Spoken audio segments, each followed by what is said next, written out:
Here's a fact that sounds impossible until you actually see the math. The single most profitable customer at almost any gym is the one who signed up in January and never came back, not the person sweating on the treadmill every single morning. The ghost, the one still paying every month, showing up never, costing the gym almost nothing, while their card gets charged like clockwork. Industry data consistently shows that 2 out of every 3 gym members rarely or never use the membership they're paying for. That's not a failure of the business model. That is the business model. So if a packed gym floor doesn't actually mean the business is healthy, what does? Let's find out what owning a gym actually costs, and why the treadmill you see is lying to you. A commercial landlord will typically ask for 3 to 6 months of rent upfront as a security deposit before you've renovated a single square foot. Then comes build-out. Rubber flooring that can absorb a dropped barbell without cracking the concrete underneath runs $10,000 to $40,000.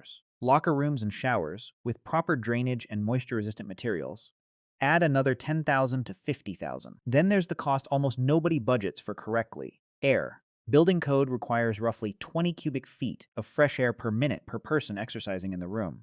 Run that formula on a 5,000 square foot floor with 100 people at peak time, and you need over 2,000 cubic feet of fresh air pumped in every single minute. A full industrial HVAC upgrade, $10,000 to $50,000. Before you've sold a single membership. Add licenses, insurance, opening marketing, and a cash reserve to survive the slow early months, and a modest mid-sized gym can require $300,000 to over $1 million just to unlock the front door. A commercial-grade treadmill runs $2,000 to $8,000. And you need 6 to 12 of them for a baseline cardio section. Strength machines run $1,000 to $5,000 each, and a real floor needs 12 to 20. All in, equipment for a mid-sized gym lands between $40,000 and $250,000. Buy outright, and you drain your cash reserve right when you need it most, in the uncertain months before members show up in real numbers. Lease instead, and financing typically carries around 8% interest a year, meaning you pay meaningfully more than the equipment is worth over the life of the lease. And the payments don't stop if your membership dries up. Either way, you've locked in a large fixed cost that has to be paid every month, regardless of how many people walk through the door that day. Roughly 80% of a gym's membership base comes from within a 10 to 15 minute drive or transit ride of the building. Not the city, not the metro area. A 10-minute radius. Inside that radius, the local income level has to match your pricing exactly. A $150 a month luxury club cannot survive in a neighborhood built around a budget income base, no matter how nice the equipment looks. And a high-visibility storefront in a major city can run $25 to $120 per square foot in annual rent versus $12 to $20 in a rural area. Pick the wrong side of that gap, and you've locked in a rent bill your neighborhood simply can't supply the membership base to cover. Here's the idea that actually explains everything else in this business. Picture every new sign-up splitting into one of two futures: someone who trains 3 times a week for a year, or someone who shows up twice in January and never returns, while still paying every single month. Which one is more valuable to the gym? The second one, the regular uses hot water, wears down the treadmill belt, needs towels laundered, and takes up floor space during the exact hour the gym is most crowded, costing the business real money and real capacity on every visit. The ghost member costs almost nothing to serve, while their payment flows straight to the bottom line, untouched. In the language of economics, that's a customer whose cost of service is close to zero. This isn't an accident, it's the entire business model. A gym floor is typically capped by fire code at somewhere around 200 to 300 people at once. A gym with 6,000 or more members could never physically fit even a fifth of them on the floor simultaneously. The equipment wouldn't be enough, and the fire code wouldn't allow it. If even 10% of a 7,000-member gym showed up at the same time, you'd have 700 people trying to fit into a room built for 250. So the gym was never selling access to a room. It was selling a statistical bet that most members won't show up at once, and a large share won't show up at all. A gym full of daily regulars would need a far bigger, far more expensive building to serve the exact same paying customer base. The forgotten membership sitting untouched in someone's bank statement is quietly one of the most profitable customers a gym will ever have. Roughly 12% of all annual gym signups happen in the single month of January, driven by resolutions and discounted joining offers. That surge hands owners a large cash injection and a wave of new billing, but the same wave that comes in fast leaves almost as fast. Around half of all new members stop attending within 6 months, and among January resolution signups specifically, up to 80% have quit showing up by the time summer arrives. Experienced owners plan their entire cash flow around this using the January windfall, to build a reserve that carries the business through the quieter summer months. The owners who get caught off guard are the ones who spend that windfall as if it were permanent revenue instead of a seasonal spike. A franchise buys you an established brand, a proven layout, and better equipment pricing through corporate purchasing. Valuable, especially for a first-time owner. It isn't free. Franchise agreements typically require an upfront fee of $20,000 to $60,000 or less.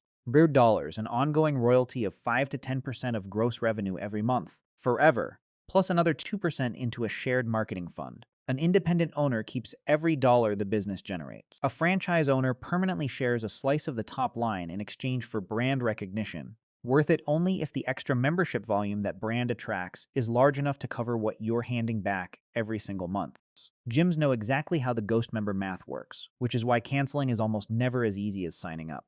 Many contracts require cancellation in writing, in person, or via certified mail, not a phone call, not an app, with 30 to 60 days of advance notice, guaranteeing at least one more month of dues even after you've decided to leave. Regulators have noticed. The FTC tried to introduce a national click-to-cancel rule in 2024. A federal appeals court struck it down on procedural grounds in 2025, and the agency has since restarted the process. Some cities have moved on their own. New York City's local click-to-cancel law took effect in October 2026, with penalties over $500 per violation. If a gym's survival depended on happy, frequently attending members, it wouldn't need to make leaving this hard. Playing background music commercially requires public performance licenses from multiple rights organizations, typically $300 to $4,000 a year combined. Skip it, and statutory copyright damages can run from $750 to $30,000 per song, and up to $150,000 if a court finds the infringement willful. A personal streaming subscription running through the sound system is not a license. It's a legal exposure most new owners never see coming. Add ongoing equipment repair at $1,000 to $3,000, that's $1,000 a month from heavy daily use, and utility bills for constant ventilation, lighting, and hot water, running $1,000 to $6,000 a month. None of these numbers are dramatic alone. Stacked together month after month, they quietly eat the exact margin the owner was counting on. Even massive scale doesn't fix a broken structure. Bally Total Fitness was once the largest health club chain in America, built on aggressive, long-term membership contracts financed like a car loan, lock members in for years, and revenue looks guaranteed on paper. Instead, those tactics triggered consumer protection lawsuits and accounting investigations, and Bally filed for bankruptcy in 2007, then again in 2008, before being sold off in pieces. 24-Hour Fitness, once one of the largest chains in the country, collapsed for a similar reason: too much debt relative to actual cash flow. Neither company failed because people stopped wanting to work out. They failed because the math connecting rent, debt payments, and equipment financing to reliable revenue broke down. A gym with thousands of members and a full parking lot can still be one bad debt structure away from insolvency. The crowd on the floor tells you nothing about whether the numbers underneath it can hold. The core mechanics are simple.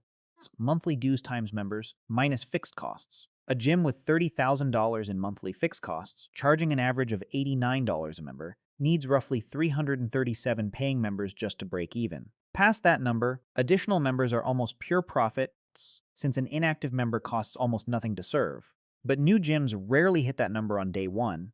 It can take 12 to 18 months to accumulate enough members to cross into profitability, burning working capital the entire time, and membership itself isn't stable. Industry average annual churn sits at 30 to 40%.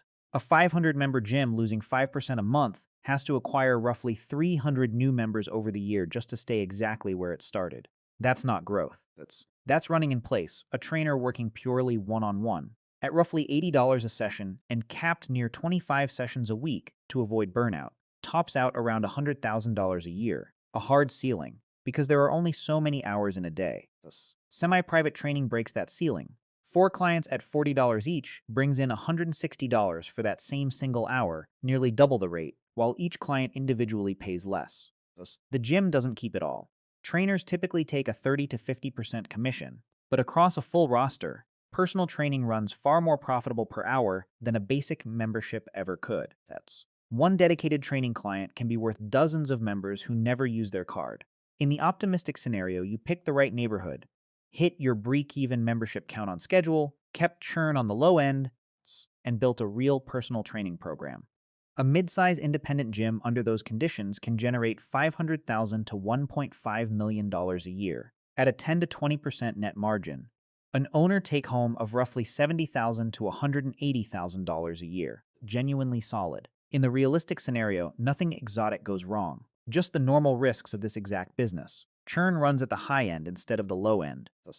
A budget chain opens 2 miles away and pulls price-sensitive members away with a cheaper rate. Equipment needs more frequent repair than expected, adding another $1,000 to $3,000 a month. That same gym can slide from a comfortable double-digit margin into single digits, or an outright loss during a slow season.